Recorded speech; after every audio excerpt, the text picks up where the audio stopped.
Each year on the second Sunday of Easter, we encounter Thomas, his questioning faith labeled as doubt. He was an engaged, faithful disciple who happened to be away when Jesus made his first resurrection appearance to the disciples. I like to believe Thomas, even through his own confusion after the crucifixion, was out comforting Jesus' followers, perhaps offering to them what they were most in need of, and nurturing their faith, encouraging them to believe, even as he struggled to have faith himself.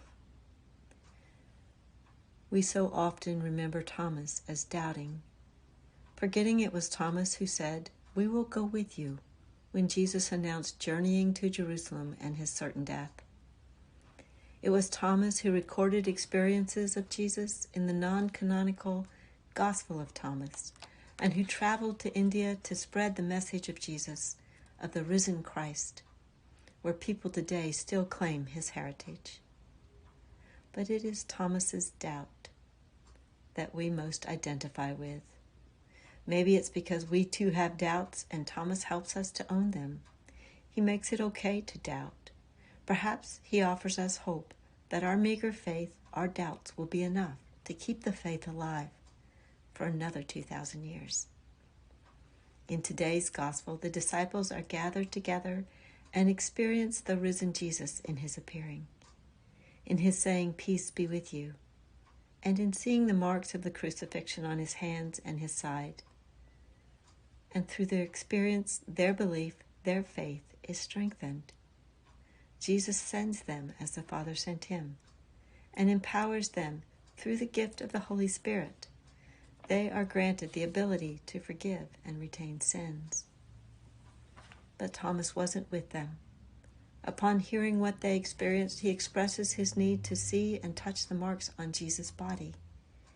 He needs to have an intimate physical encounter and says, "Unless I do, I will not believe."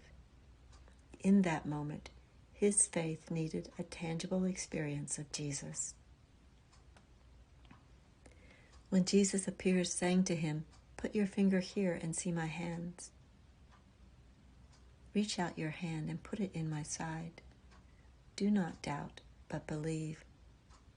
Thomas believes. He recognizes his Lord. His faith is kindled, just like when a spark is blown on to kindle a new fire. And his faith kindled many other people's faith, and continues to do so to this day. We each have many different experiences of faith throughout our lives. There are times we may struggle to believe, when our faith feels weak, and other times when we sense it is strong. We may wonder, when we experience difficult times, if our faith is shallow or deep. Is it growing or faltering? There are times we may find ourselves looking for signs, and other times we just know. Faith encompasses all these different experiences and more. For each person, faith is a decision made anew in every situation.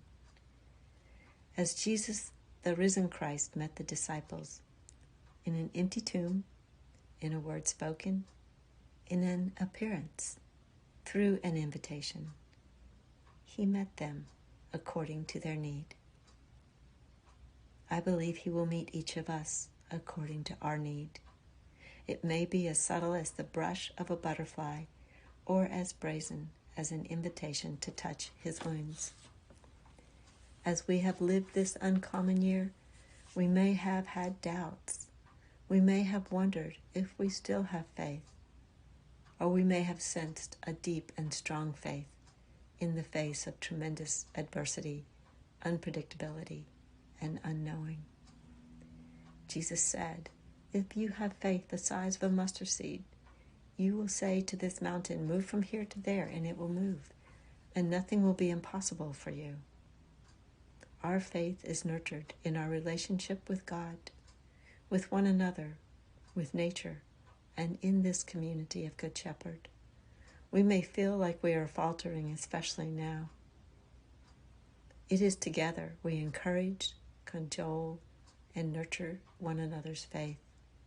Together we have the ability to do great things, even move mountains. When we use our gifts and resources to nurture others, or join together to do justice, provide shelter, feed the hungry, or lift another's spirit, we kindle the spirit of hope, of faith, of love.